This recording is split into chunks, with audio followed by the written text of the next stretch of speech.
Hello and welcome to Express Talks.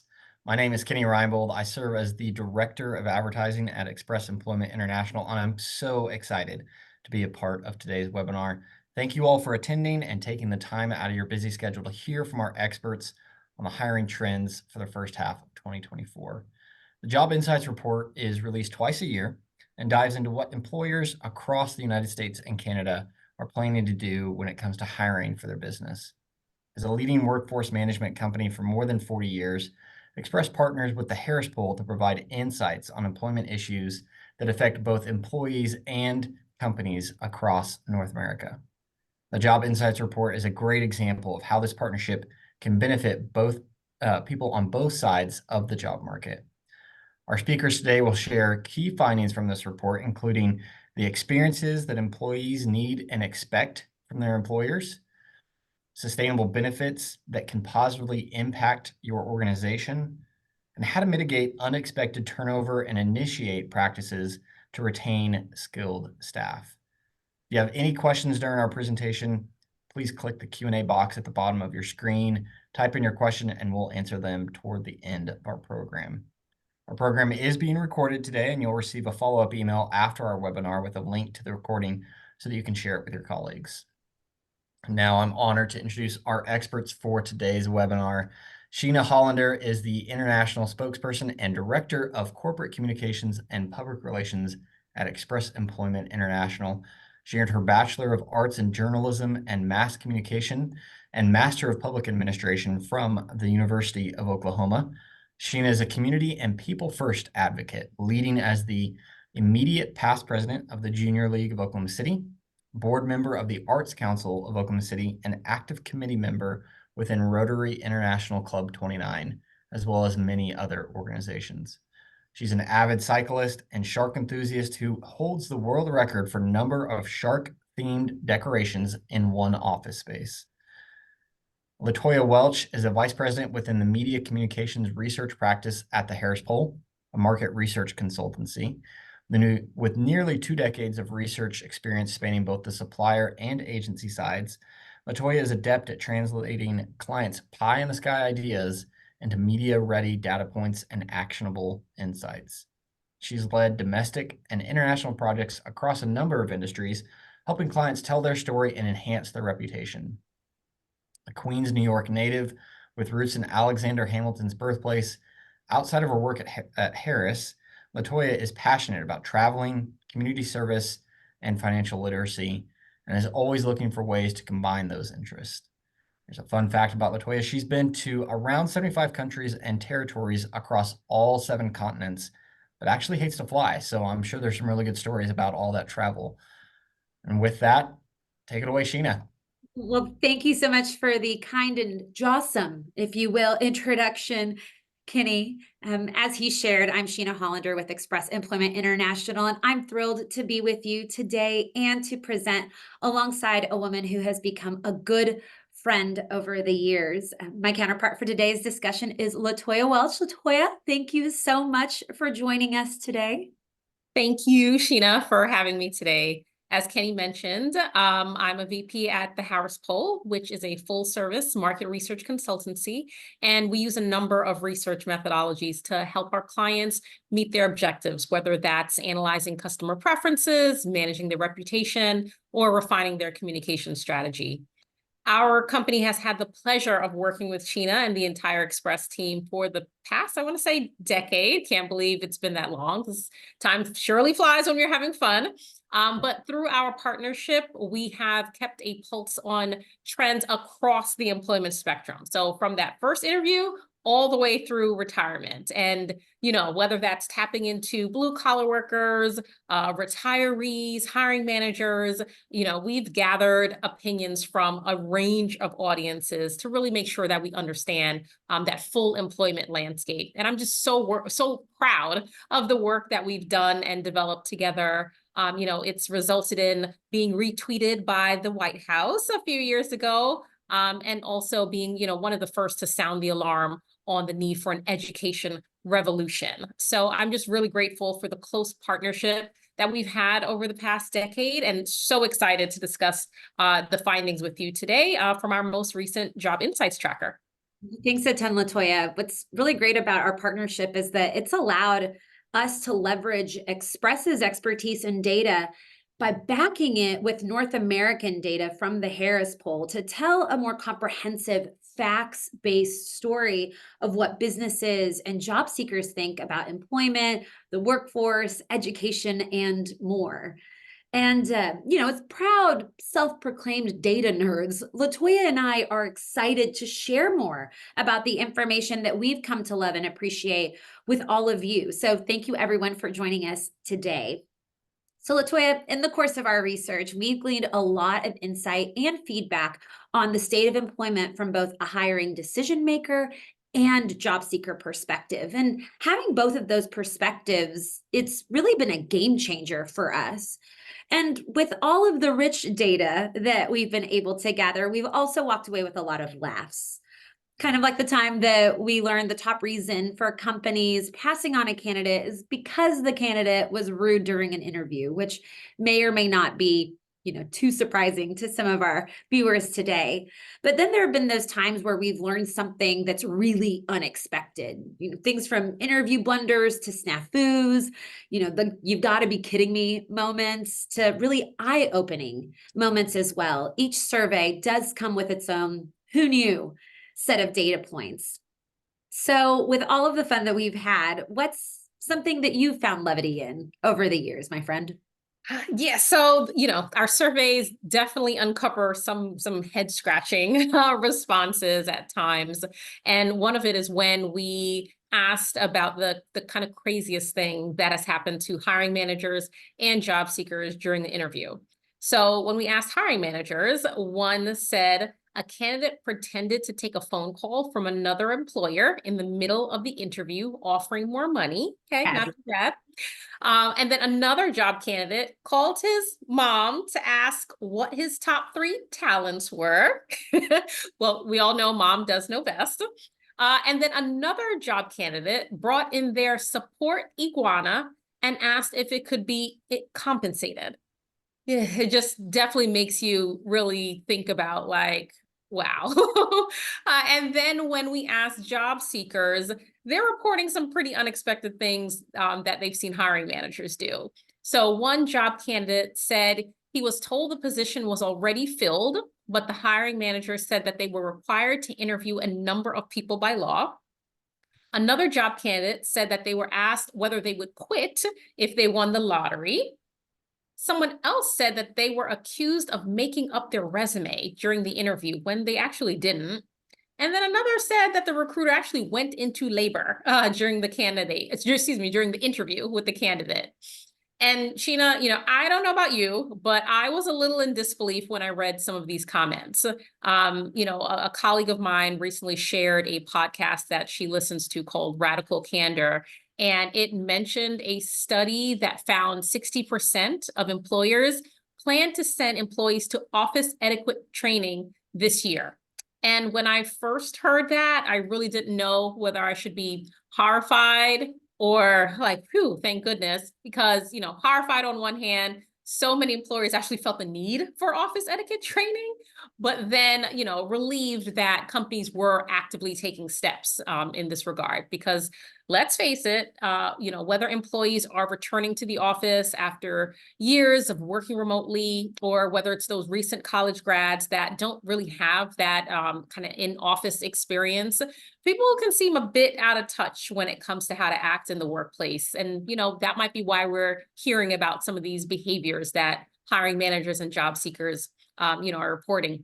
And I'm sure some of our viewers out there have their own stories, because I know I have a couple. Sheena, I'm sure that you have some too. But, in all seriousness, I think there's this thin line between memorable and mishap, whether on the job or even before you get the job. Nowadays, candidates, they're trying anything and everything to stand out from the pack. But I think it's important to remember that, there are just going to be some things that are never going to be appropriate. And, we've seen that through some of these responses. Some were a bit too risque to share in this forum. But, we did see some very unexpected things. I love that you mentioned the difference between being memorable and those mishaps, because over the years, Latoya and I have always felt that it's important to start off with a few laughs or missteps, if you will, to get the blood flowing. But what we should really be excited about and should get all of our blood flowing is all of the exciting news our survey partnership has uncovered over the years. So, as business leaders are preparing for the year ahead, it's important to talk about the positive because there is a lot of good news about hiring. Latoya, can you share some of those data points that we've uncovered with our audience? Yeah, definitely, Sheena. So hiring decision makers really seem optimistic this year, and that optimism is good for business and good for job seekers. So when we took a look at the results from our most recent Job Insights tracker, we saw hiring decision makers report their top feelings: optimistic, hopeful, and confident. So all very positive. And we saw that 6 in 10 hiring decision makers in the US and around 50% in Canada say that they plan to increase employees in the first half of 2024. And we see that plans to hire has remained relatively stable as companies say that they expect to continue hiring in 2024 and actually reaching its highest point since the survey began in 2020. That's great. And this, really aligns with the job report that was released earlier this month, where the BLS, or the Bureau of Labor Statistics, reported that the U.S. economy added 275,000 jobs in February, and that was above the 198,000 that was expected by economists. So all good. All right, so that was the hiring manager. So now let's take a look at job seekers, right? So our survey showed that more than a third, or 37% of employees, are actively looking for new jobs. And the top reasons that they're looking, well, one, they want better compensation. And that's actually increased significantly over the last year in both the US and Canada, almost 10 percentage points. Wow. They also tell us they want work-life balance. And the third thing, they want better growth opportunities in their current industry. And I don't think this is surprising. Compensation, balance, advancement opportunities, these have always been a leading part of the conversation when it comes to job satisfaction. So if these critical areas aren't being adequately met, employees, they're going to get that itch and they're going to start looking elsewhere. I also found interesting and a bit surprising that 1 in 3 job seekers said that there are fewer job opportunities in their field compared to a year ago. But I think what this is really telling us is that the jobs of the past aren't necessarily the jobs of the future. Employees, they're still undecided about whether things like AI will be a complement or a competitor to their job. So, it's really going to be even more important than ever to take advantage of reskilling or upskilling opportunities to prepare for these jobs of the future. And also the employee pool of the future isn't going to be the same either. In a separate survey that we did with Express a few years ago, the majority of employees say that they wanted to be a part of a semi-retirement where they could slowly leave the workforce by reducing their hours or finding more fulfilling jobs, even if the pay is less. And we saw something similar in an age wave survey that Harris conducted, which showed that the majority of pre-retirees and retirees say they want to work in some form in retirement. So all of this may be factoring into worker sentiment that, fewer job opportunities may be available. But still talking about the optimism story, we see that the majority of job seekers believe that's going to take them 6 months or less to land a job. And the percentage of job seekers who said it has actually increased over the past year. So went from 62% to 69%. And I really think that shows that job seekers, they're feeling more positive, they're feeling more confident that they're going to be able to secure another job opportunity pretty quickly. Yeah, all of this optimism that you just shared is really encouraging, and it's great news for companies looking to fill positions and for job seekers looking to make a move. So often we only hear about the negative, which I know is part of reality. But when we know about all of the positive news, the challenges, they're just far less daunting. And so in this hour, we're going to hear about some of the key challenges businesses will face in 2024 and the tangible ways to make a positive impact within your business and for your employees. So with that, Latoya, hit us with the challenges. Let's dive right in. All right, let's do it.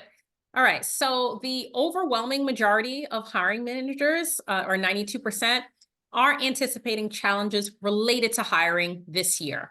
And this is actually at its highest point since we began asking this question in 2021.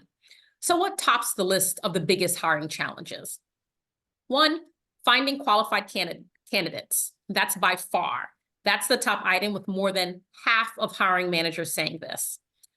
Two, increased competition in the job market. And then three, a skills mismatch where the available talent pool doesn't meet the company's needs. So looking at these top three, the theme seems to be that the most pressing need is filling open positions because of the lack of applicants and the lack of candidates with hard skills or experience. And why does this matter? Well, recruitment and retention are the top two challenges organizations are facing due to a lack of skills. Companies are struggling to find talent and keep the talent that they need to operate effectively. And hiring managers, they have it tough. They're trying to fill newly created positions, hiring to fill vacant positions, and keeping and motivating their own workers who might be looking for greener pastures.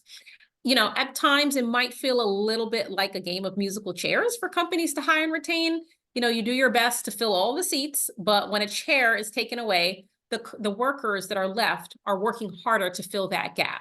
And no one wants to do the job of two people. So when job openings, they go unfilled for a great deal of time because of the lack of qualified candidates, and then existing workers are made to pick up the slack, there is only so much that existing workers will bear before calling it quits. So it's going to be important to find ways to incentivize and motivate these employees, whether it's referral bonuses or pay increases, temporary workers, or providing upskilling or reskilling opportunities so that employees can continue to grow in their role. Especially because a lot of these things are items that job seekers have told us are reasons that they're looking for another job. Absolutely. I think it's really touches on a broader discussion about one of the key components about why hiring is so difficult, hands down, is something that Express has been sounding the alarm about for years in partnership with the Harris Poll, and that's the skills gap. With record to near record low unemployment levels in both the United States and Canada, finding skilled talent is proving increasingly difficult.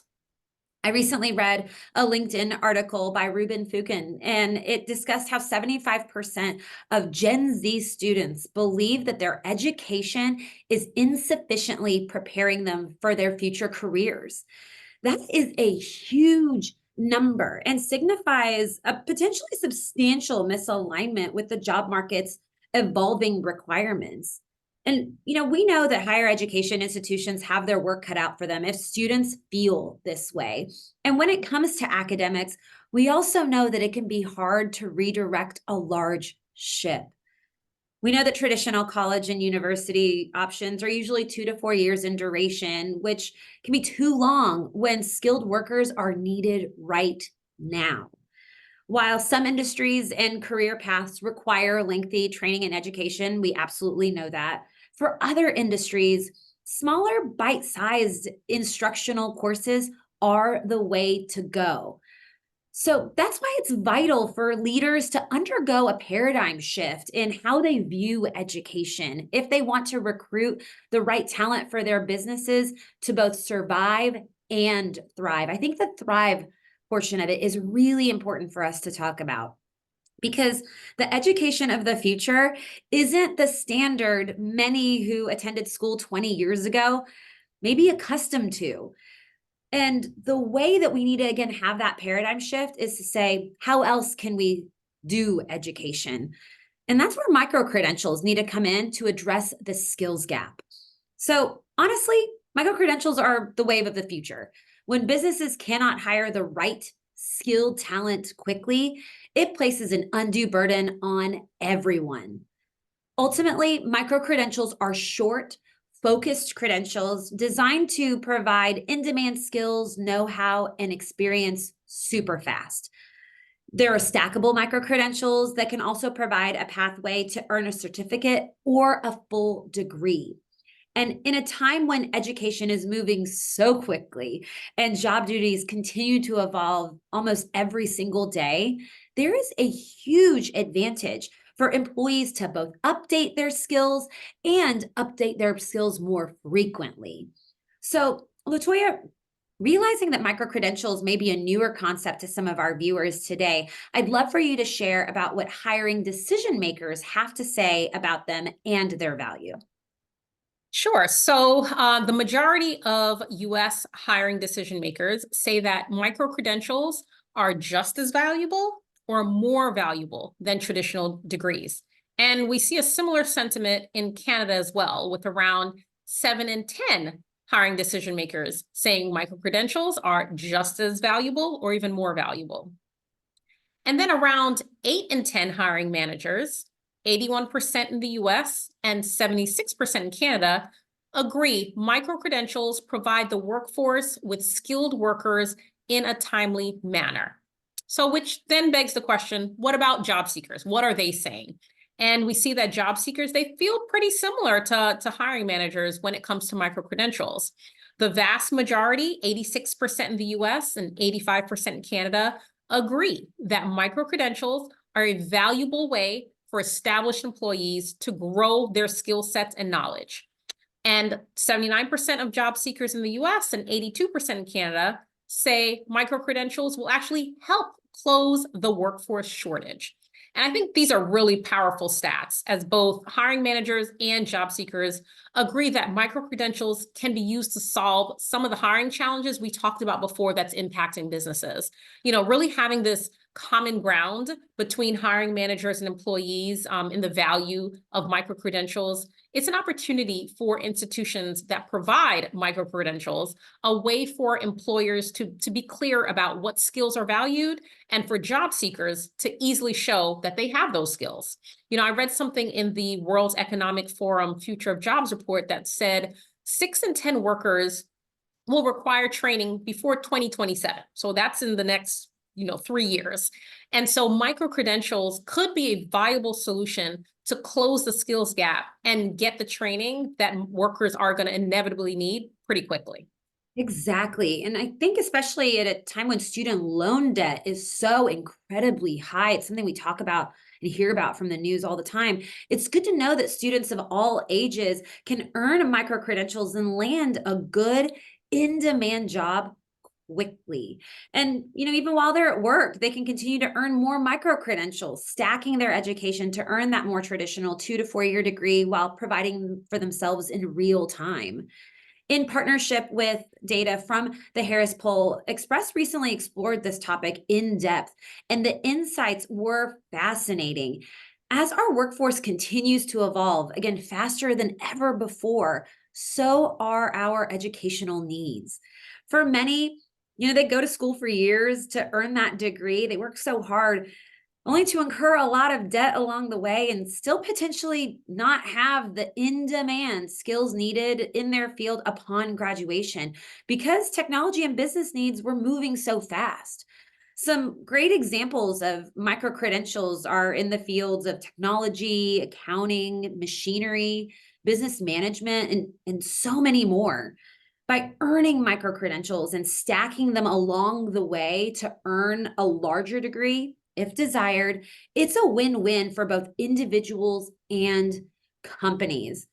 So when students, job seekers, employed individuals, and businesses come together to embrace a new way of learning, we all win. And remember, it really requires that paradigm shift from before. So whether you are a student, a parent, a business leader, and business owner, the one common factor here is that none of these groups can afford to pass up new ways of upskilling and learning. Data shows us that the increasing skills gap and inability for businesses to hire the skilled talent they need right now results, in a bad word called turnover. It's like dun dun dun, like enter the bad sound effects for it. But turnover is bad. We all know it. And, Latoya, since Express started to really study the impact of turnover, the results have been truly fascinating. So can you tell us a little bit more about what the data is telling us about turnover? Yep. So in the data, we see about a third of US hiring decision makers and more than a quarter, or 28% of the decision makers in Canada, expect turnover to increase at their company this year. And importantly, let's talk about how this translates into dollars, right? Hiring managers say that employee turnover costs their company an average of $36,295 in the US and $30,674 in Canada. And around 1 in 5 hiring decision makers, 22% in the US and 15% in Canada, say that employee turnover costs them $100,000 or more on average. Obviously, these numbers equal a substantial loss to businesses, but I know that they can also be probably hard to understand just on the surface. So, can you further explain what all of this data means? So what this means is that the retention problem, it's going to become costly fast. Hiring managers share that workers are leaving their companies due to better pay and benefits elsewhere, frustration brought on by increased workload demands, and then feeling overworked due to hiring struggles brought on by the skills gap. When an open position stays open long term, someone else is probably taking on that work, resulting in understandable frustration. And even when someone is hired, there's a learning curve. So there's this lag in the burden new hires are able to meaningfully take from the workers that are already there, causing disgruntlement and dissatisfaction, which then leads to the loss of talent and costing businesses money. Money, money, money, money. Mm-hmm. At Express, when we hear from client companies and job seekers about turnover or why, they're looking for their next opportunity, their sentiments echo this data. And before we can talk about what companies can do, it's really important to talk about why people are leaving. Latoya, let's dive deeper into the points that you just referenced, please, because that's important stuff. Yep. Okay. So first off, better pay and benefits are central to this discussion. Workers are under a lot of financial stress, and they're increasingly concerned about their financial health, whether that's debt or day-to-day bills, savings, their income. But it's not just pay. It can go beyond that. So when job seekers were asked what could help a company retain current employees or attract new employees, the top response was offering a cost of living raise. But then, following shortly behind, was increasing the amount of PTO offered and offering customizable benefits packages. We also asked hiring managers a similar question about what benefits they actually offer to help retain current employees or attract new employees. But much fewer hiring decision makers say their company has actually made these modifications that job seekers desired. So we see this really notable disconnect between the two groups, which might provide some insight into why workers are leaving. Job seekers, they're very clearly telling us that using the full benefits package is an opportunity for hiring managers to be competitive when they're retaining and recruiting talent, even if they aren't able to match salary requests.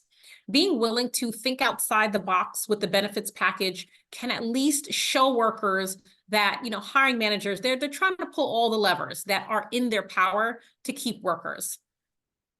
Okay, so now let's talk about the second reason for increased turnover. Workers, they're feeling burned out and they're feeling overworked. Nearly 4 in 5 employed adults, 79% in the US and 78% in Canada, say that they felt burnt out at work. And that includes a third who currently feel burnt out at work. And we've seen that burnout over the last few years has caused employees to look for positions where their skills are invested in and opportunities for growth are supported. With this burnout comes another bad word, employees quiet quitting and just becoming, generally disengaged at work. And that's a problem that's only going to get worse if employers don't take action. We've seen Forrester analysts are predicting an employee experience recession this year, which means that companies are going to be taking a less employee-centric viewpoint and not creating the work experiences that employees want or the work experience that they need. And I feel like, this has already been happening to some extent with many organizations, not just asking employees to come back to the office, but they're requiring it and threatening jobs when they get pushback. We've seen some large companies doing some massive layoffs earlier this year, which both puts increased burden on the remaining employees that are left. So all of this could add to those burnout woes, forcing workers to leave. And then the third reason employees are leaving, and this is becoming increasingly more common, is reassessing their priorities. In our survey, we saw that most job seekers, 83% in the US and 85% in Canada, said it's more important to them to have a meaningful job than a high-level title. We also saw that 80% in the US and 84% in Canada define success more so by work-life balance than by climbing the corporate ladder.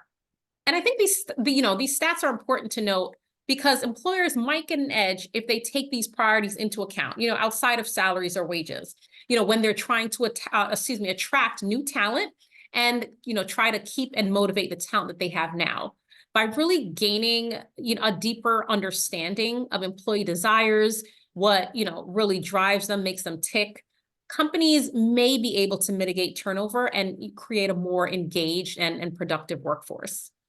Absolutely. I think work-life balance is really so very interesting, and it continues to emerge as something that we're hearing so very much about in the aftermath of the pandemic. But what stands out most about it is the juxtaposition between climbing the corporate ladder and work-life balance and the why behind it, which is the reason why Express asked the Harris poll to survey participants on this very topic.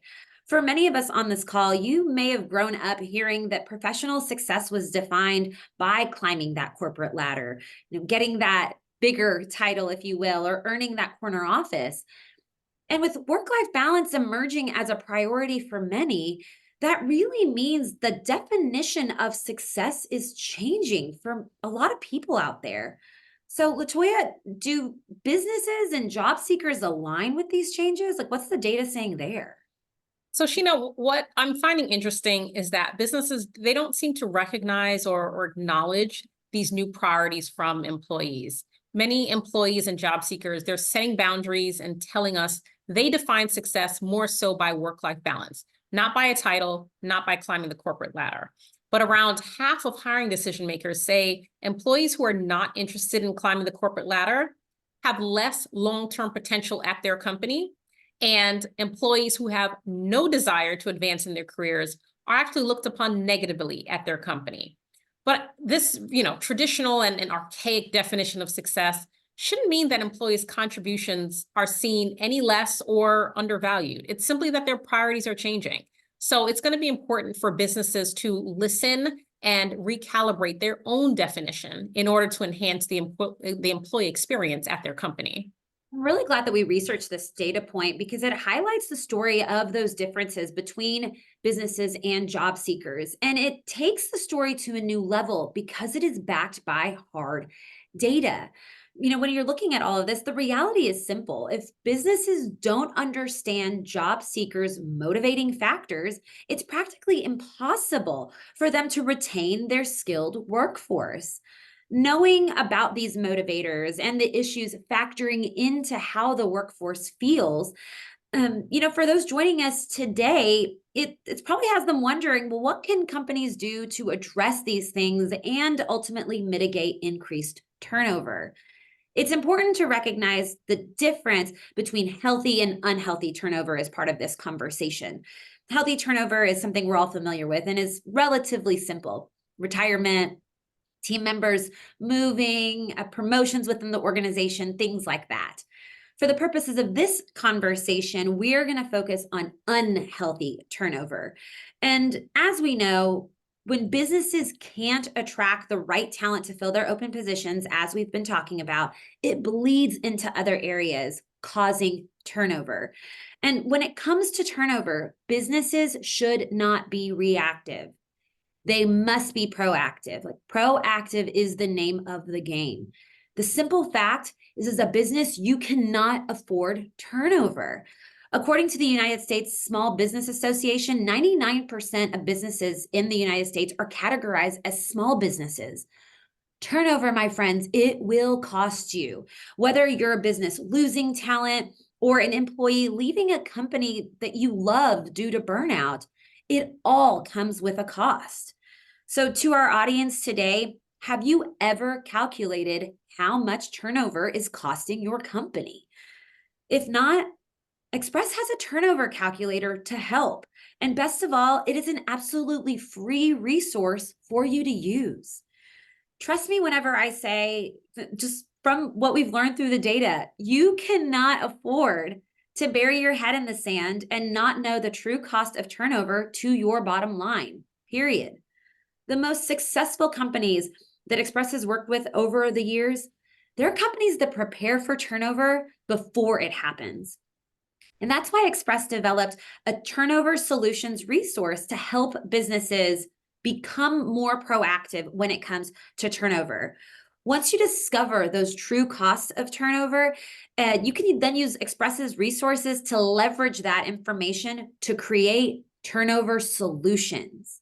So in these resources, Express has discussed 8 building blocks to prevent turnover, and those are all listed on your screen. For more information on the Turnover Solutions resource, check out expresspros.com/turnover solutions. And as a reminder, this resource is 100% free. I like to call that free 99 for you to use and access it anytime. So check it out. So let's kind of recap where we've been and where we are at this point in the conversation. If turnover, coupled with the skills gap and difficulty hiring, ultimately threatens a company's health and success, it's more important than ever before for business leaders to focus on 2 key efforts in 2024: recruiting and retention. We talked about them a few minutes ago, and those are the hot words, my friends. Business leaders on this call, hear us when we say that you not only have to recruit the right fit for your company, but you have to retain your good, skilled talent. When we talk about recruiting and retention, there are 2 main factors business leaders have talked about for years that play a key role on both fronts, and we've already discussed them during this presentation. Those are salary and benefits. Let's start with salary. Looking to recruit new talent? Salary matters. Looking to retain your existing talent, especially your skilled talent? Salary matters. You looking for a new job? You're probably looking for a better salary because maybe other companies are trying to recruit you, especially if you are a skilled worker and your current employer isn't offering a more competitive salary. With fewer than half of currently employed workers receiving a pay raise last year, compounded with inflation, many individuals are frankly taking their talent elsewhere. So, Latoya, what's the data telling us about salary? All right, so we all know cost of living, everything from groceries to gas, has increased exponentially over the past couple of years.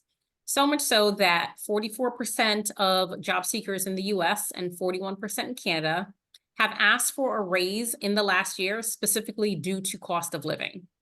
And about 3/4 of hiring decision makers, 75% in the US and 72% in Canada, shared that they expect wages at their company to increase this year. And perhaps that's, that's they're doing so as a way to prevent turnover and attrition. So, Sheena, in addition to salary, you mentioned benefits before. What else are you hearing at Express about benefits?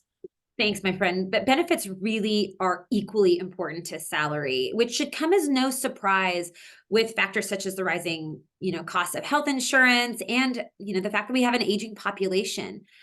What's interesting is, equal to those traditional benefits, unique benefits continue to pique interest. And a unique benefit that we're hearing more and more about is education reimbursement. I actually saw a quick note pop up about it in the Q&A. And that makes sense because it addresses both the skills gap and employee retention with one benefit. A 2022 SHRM survey actually reported that 48% of employers said that they offer undergraduate and graduate tuition assistance. So while this is just one benefit, all benefits, even unique ones, employees may or may not take you up on. They make a big difference because of the actual or perceived value add that they provide. So there's so many benefit options there, so many configurations of benefits packages, and the data continues to tell us the story of what employees want, no matter the benefit. Right, LaToya?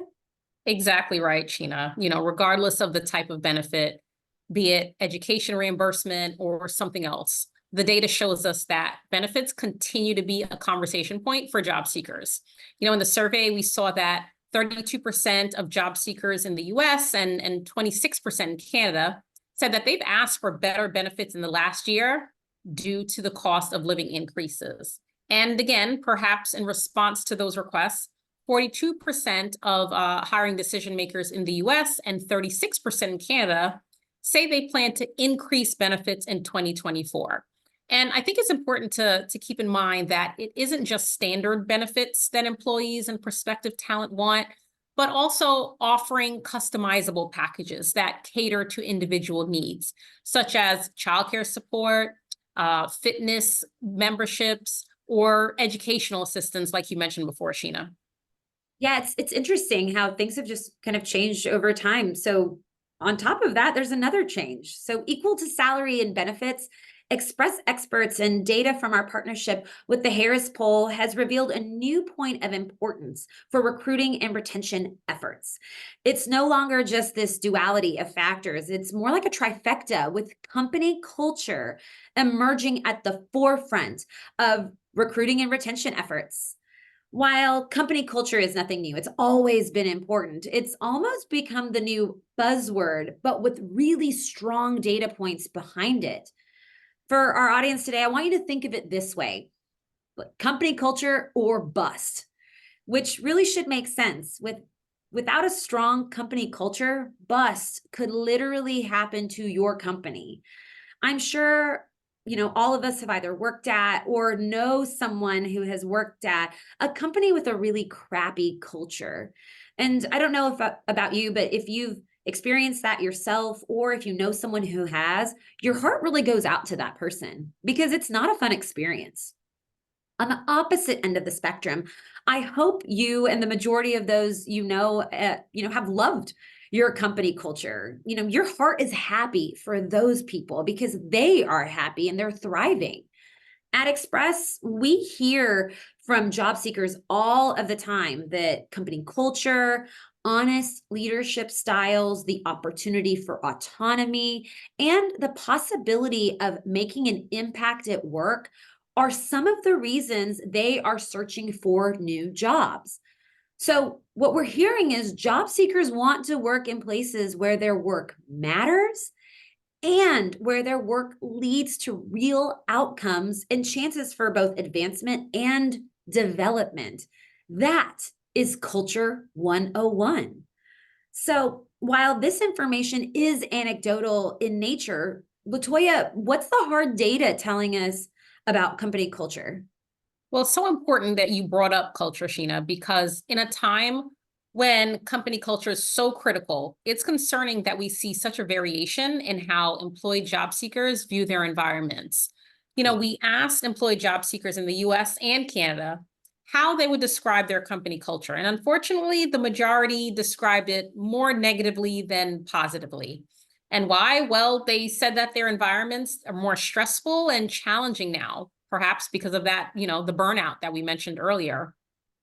And while the majority of employed job seekers agree that their company places priority on maintaining a strong company culture, the majority, more than 75% in both the US and Canada, believe their company's culture has remained the same or has gotten worse over the past year. And I think this highlights that, building and maintaining company culture, it's a valuable skill that managers and executives, they need to prioritize and refresh if they want to recruit and retain in any hiring environment. Absolutely. Employers can't just rest on their laurels thinking that people need their jobs now more than ever. Instead, they're going to need to continue to provide the education, the motivation, and the culture that inspires their employees to really be advocates for their company. Absolutely. So with that, Sheena, how can companies realign company cultural norms to match the desires of today's workforce? That's a great question. And I think before a company can talk about the realignment, they have to acknowledge the reality in front of them. Unemployment is low. When we talk about the number of open positions across the United States and Canada, I want our viewers to remember that that number signifies one key thing. That's options. If you're a skilled person, employed or on the job hunt, you are a hot commodity. In-demand talent has all of the options in the world. Business leaders need to understand that reality because job seekers already do. So when you're in demand, you get your pick of the workplace litter, if you will. And company culture is at the forefront of how job seekers are deciding their next move. It's also important for business leaders to understand that while there are more people looking for work right now, perhaps you're receiving a lot of applicants if you post a job, that doesn't necessarily mean that there are more skilled people looking for work. Skilled job seekers want employers to know that fact, and they want them to know what value they bring to the table. They want to be compensated fairly, and they want to be part of, a system that's creating a positive and healthy culture. Otherwise, that skilled talent will be out the door just like that. Skilled job seekers, they don't want to settle. And right now, they don't have to settle. So, core to the discussion of the realignment is awareness of a disconnect. Businesses need to ask themselves, as they move forward, are they creating the type of environment where workers want to be? Express experts consult with their client companies and job seekers on these exact topics. When you are serving as that conduit in the middle, learning about both sides, it's easier to educate on what's really happening within the workplace, which also means that clients and job seekers have to be willing to listen about the facts surrounding the disconnect. So that kind of leads to, Latoya, in our survey research, it's become obvious that there is a disconnect between the words that business leaders and job seekers use to describe their company culture. And I found these differences to be fascinating. Can you please tell us a little bit more about that? Yeah, it was really interesting. So if you remember, I mentioned a couple minutes ago, employed job seekers, they were more likely to describe their company culture as negative, using words like stressful, challenging, micromanage, unsupportive. But when we asked hiring managers the same question, their top words to describe their company culture, mainly positive, respectful, welcoming, flexible, rewarding, collaborative, engaging. So there's definitely a disconnect between how hiring managers perceive the culture at their company and how employed job seekers who are actively looking elsewhere feel the culture actually is. And again, that provides us with a clue into why they're looking for a role elsewhere.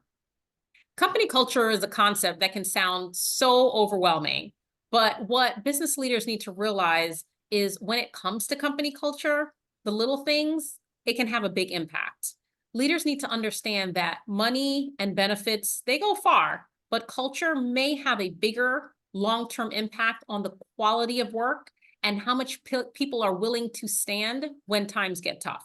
The leaders who foster healthy work cultures, they're the ones that are going to have an advantage, especially in an environment where there's a lot of turnover and as the workforce continues to evolve. Exactly. I mean, people want to work for high quality companies, businesses that pay well, they keep employee safety and security at the forefront, and businesses that don't take for granted the importance of employee recognition as part of their culture. So, Latoya, what are some things that employees say businesses can do to improve their company culture through the data? Yeah. So on the positive side, employed job seekers who report their company culture has gotten better over the past year, say recognition, celebrating milestones, and more in-person events help to improve culture. Not talking about company swag and snacks in the break room and pizza parties on Fridays, but generally being recognized and celebrated for the value that they bring to the company. And it's not just about the employee, it's also about the company too.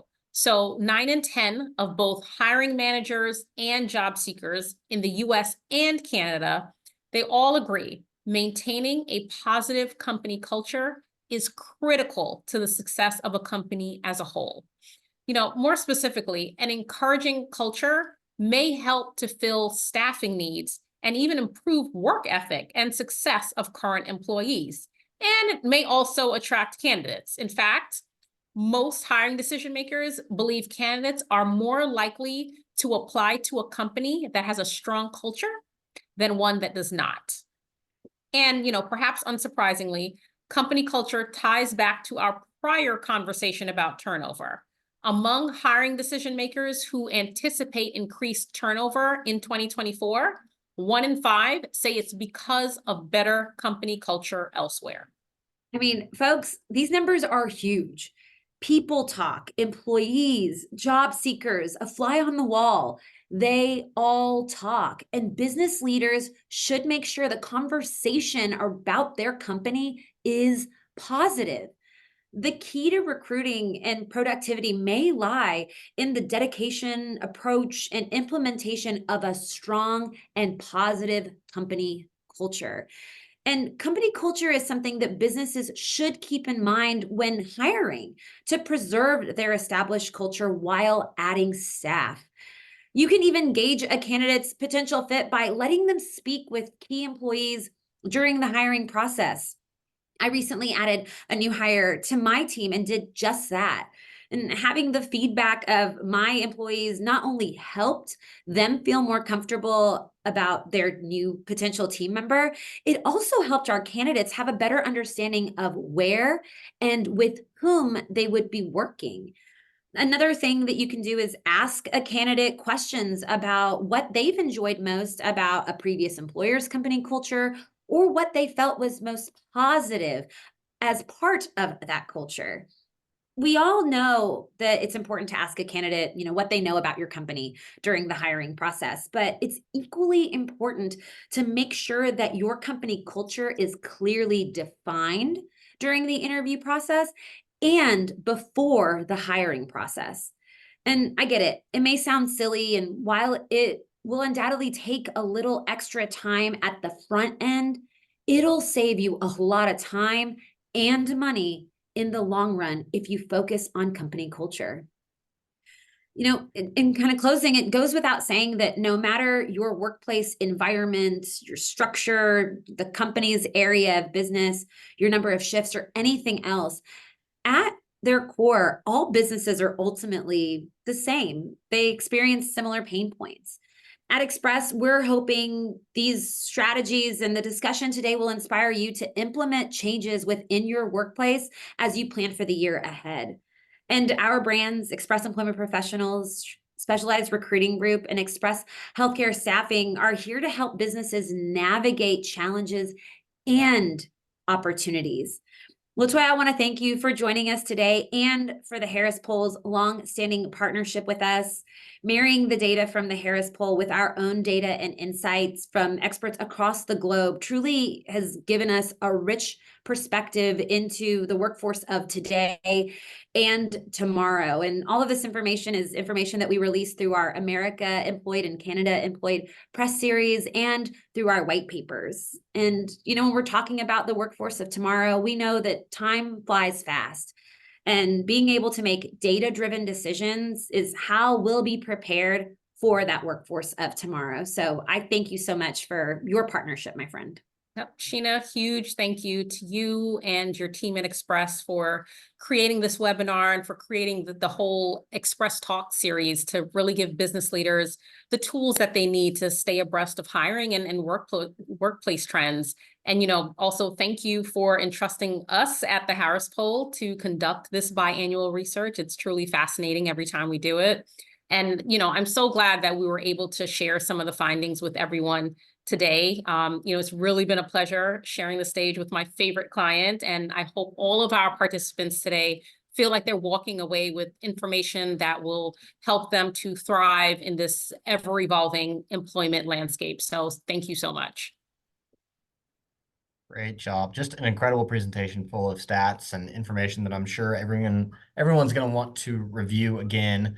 As promised, we're going to take questions from the audience. We do have in the chat, there'll be some PDFs of today's presentation that you can review and share both for our job insights and job seeker reports. So make sure to take a look at those. So a couple of questions that came in here that I think are interesting that we can address. First one, Cindy asked, do employees expect the employer to pay for their personal learning training to upgrade themselves? I feel like it should be on them if they want to move ahead in a company. I mean, I can take this one first, Sheena. So, I mean, I really think that, companies should look at this as a win-win situation for them, investing in their employees. And, as we just saw from this discussion, that's one of the things that job seekers who are looking elsewhere, that they're looking for. They want to be able to grow in their careers and advance in their careers. One of the ways to do so, upskilling, reskilling, right? So companies being able to provide some of that information and some of those training and resources is investing in those workers. And also workers are going to pour back into the company, which will only, make the company successful. So I think we should look at it as a benefit and not a loss on the company's end by paying for it. Yeah, absolutely. And that's something that at Express, we're hearing from more of our client companies that they are offering it as a benefit.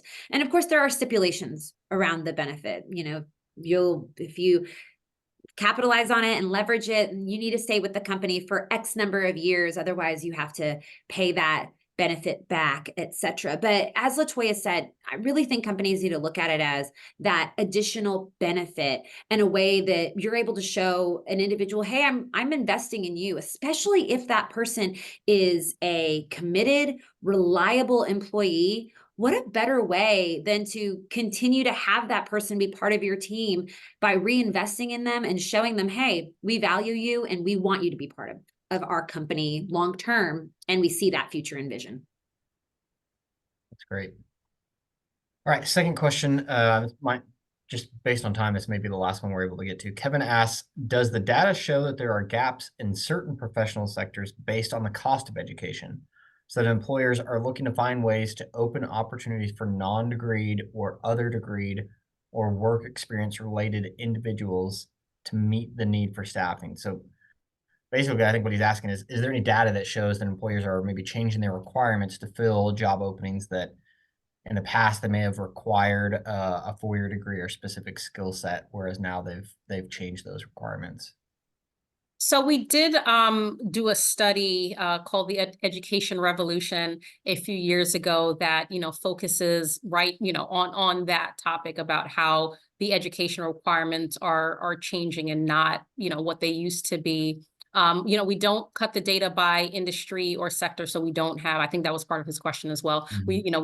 We don't have that level, but what I've been seeing in from other external data sources are that companies are changing their requirements. They're dropping, the 4-year degrees. I think they're realizing that job seekers are looking for alternative ways of education. It's, the student debt that Sheena talked about earlier is astronomical right now. So, job seekers are being smart and not just relying on that degree, and companies are being smart and, really changing their requirement to kind of meet people where they are.